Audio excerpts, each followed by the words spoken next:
East London's home, Ghanaian roots, custom house. One of 5 brothers, dreams of their own, and mine was football. Making it to the top and making it at West Ham. I'm Gideon Kodua, and this is Up and Coming.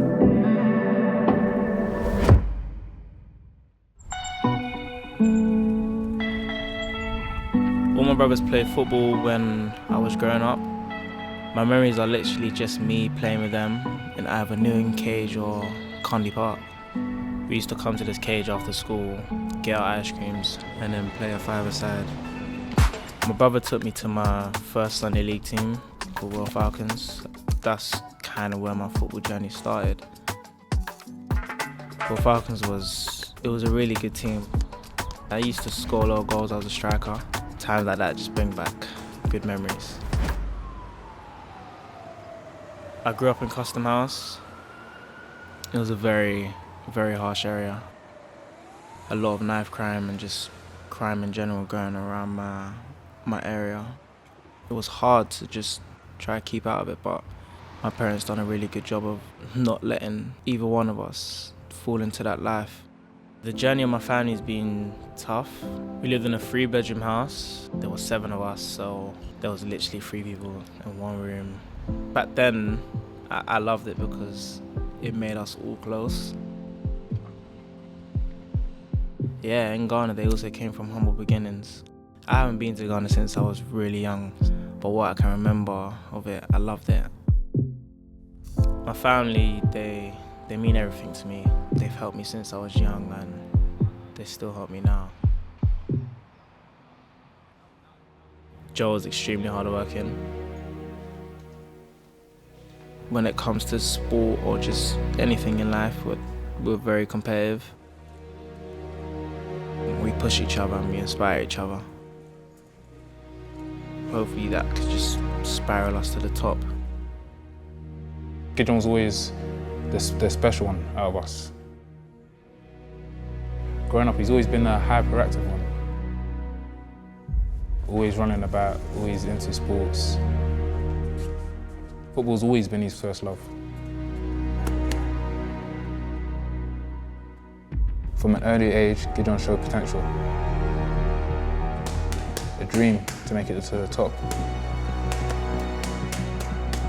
2 brothers, both turning pro in good sports. Like, the chances of that happening is very, very slim. It's magical. This is Gideon's debut at Royal Falcons. It's a local team. Gideon smashed it. Like, he was doing stuff that these kids weren't doing. Going around players, scoring. I was like, wait. And after, just remember the times where I used to play FIFA with him, I used to go park with him. I could see him just copying stuff that he sees on TV, stuff that I did, and just, yeah, that's what happened. After, on his debut, he scored 5 goals. I think a week after that, that's when this happened. I went to the next training session. I was like, I got good news, you want to come to the side? I was like, okay, cool, went there. And I was like, there's interest in a couple teams, and one of them is Arsenal. Are you free next week to go to the trial? And I was just so proper gassed with him. And after, when I went home, I only went home and I told him. How do you feel now you're on the 6th week, now you're on this trial for Arsenal till summer? How do you feel? Good. Look at the camera. How do you feel? Good.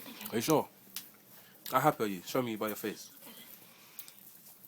No, show me properly, man. How happy are you?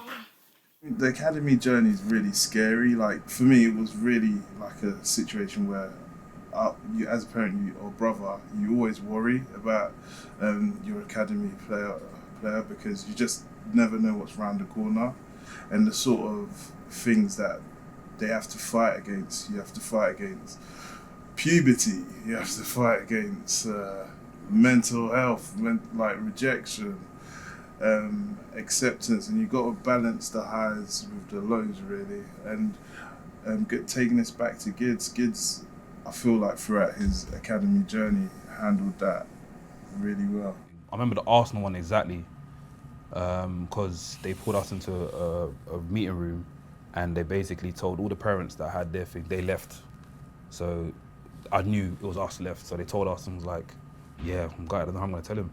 So when we got on the train, he asked me, what did they say? And I had to tell him, and I could see his eyes just watering and stuff. So, and after when we went to Southend, told us straight, like I think after a couple, we couldn't go to Southend no more because it was too far.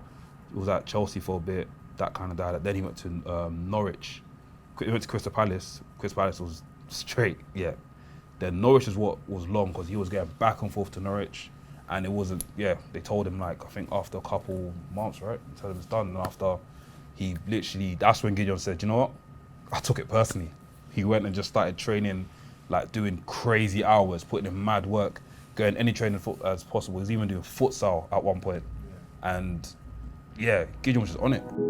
Getting rejected by Southend and Arsenal showed me how much I love football. And yeah, that was probably my first experience of being rejected. It taught me a lot, made me tougher. It just made me more determined, really. I ended up getting into Newham District just from all the hard work and commitment. That was a big plus at the time. Just finally being accepted and given an opportunity to just show myself. George is a very, very down-to-earth person. When things weren't going well, I would kind of go into my shell, and he would always just try to bring me out, get the best out of me, which is amazing.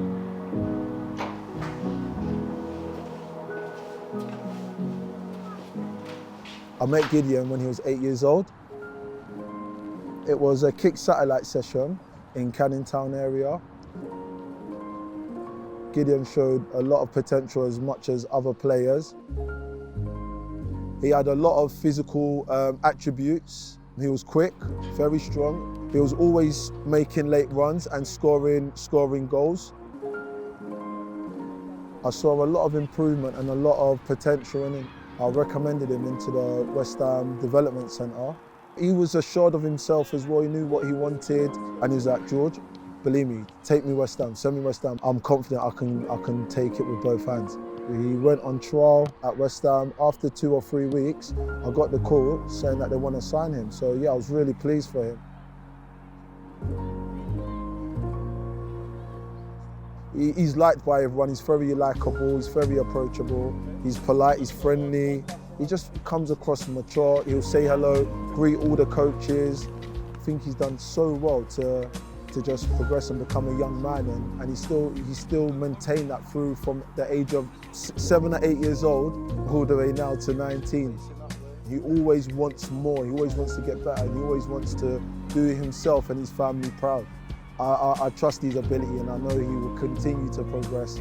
Being in and around the 21s and the first team, I'm sure he's going to keep believing that he can reach that ultimate goal and play for the West Ham first team one day. We're going to work continuous. Follow your pass, calm, hole, manage Jack and how quick we go with it. Got your movement patterns to come after play, intercept back, and then you read off Toby. We're going to work at it for 3 minutes non-stop. Let's go, play. When we sat down pre-season last year, and you're looking at the different characters and who's going to lead the team and who's going to be out there every day, who's going to be setting the standards in the dressing room, who's going to be the first one to be doing their jobs and encouraging the younger first years and showing them the ropes and being a bit of a sounding board. It was a no-brainer.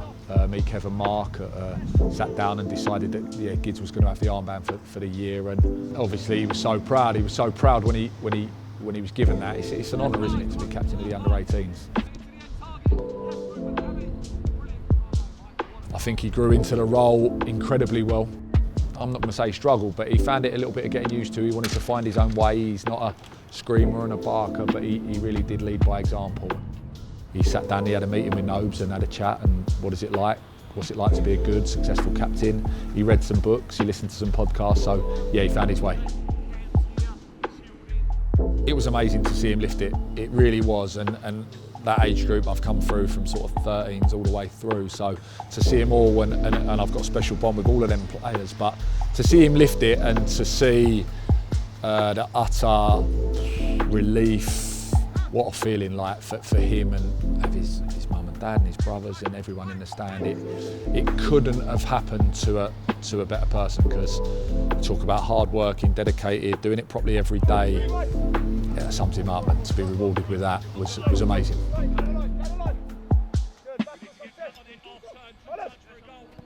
The amount of players that were in that team and the talent that was in that team, and they chose me to be the person to lead. Like it meant the most to me, especially coming from East London, being a captain of West Ham. It's huge. Doing what we done in that final and just the whole season itself, just walking out the lads, it meant a lot. Standing in the tunnel, I think that's when it really started to hit. This is a final. Coming out onto the pitch and hearing the fans to the right of us, that was amazing. Like hearing blowing bubbles when you're coming out it gives you goosebumps. It really means a lot that 9,000 fans showed up to an under-18s game. Yeah, you're right, so we may have already had Earthy against Noble. Oh, it's given away. Massive moment here. Goes for the chip. Oh, Gideon Kodua makes it 3 and scores one of the great goals in an FA Youth Cup final. As soon as he missed that ball, I knew I was going to chip the keeper. Yeah, when I saw the net ripple, I think it took me like a second or two to realise like what I've actually done. All I can remember is myself literally screaming and end up hitting a knee slide, topped off with a gritty, which I planned the day before with the lads. I remember I came in late and West Ham were down. And after a goal in it, West Ham scored. And after Gideon scored that goal, when I mean I lost my head, look, you can see this picture here. My hat's not on properly. I nearly threw my hat. I took my hat off and I nearly threw it. And I was like, oh my God, that's my brother. And after all these, the West Ham fans turned towards me and go, wait, that's your brother? I was like, yeah, that's my brother. And it was just like a nice feeling. It felt like the fruits of Gideon's labour and the fruits of our labour have literally paid off in that moment there. That day I was so happy. I don't know what to do. I was so happy. When he scored, even where I was on the lane, I said, that's my son. That's my son. I was shaking. The people are sitting behind me. They said, Madam, is that your son? I said, yes, it's my son. Now I feel proud on him. I feel proud on him. Since then, I know he's going forward. Since then things are moving slowly. And I know it's going to be what I need for him. The emotions that went through my body when I scored that goal and when we won, that's probably the best ever feeling I've ever had. I'm Gideon Kodua. My journey's just beginning. This is up and coming.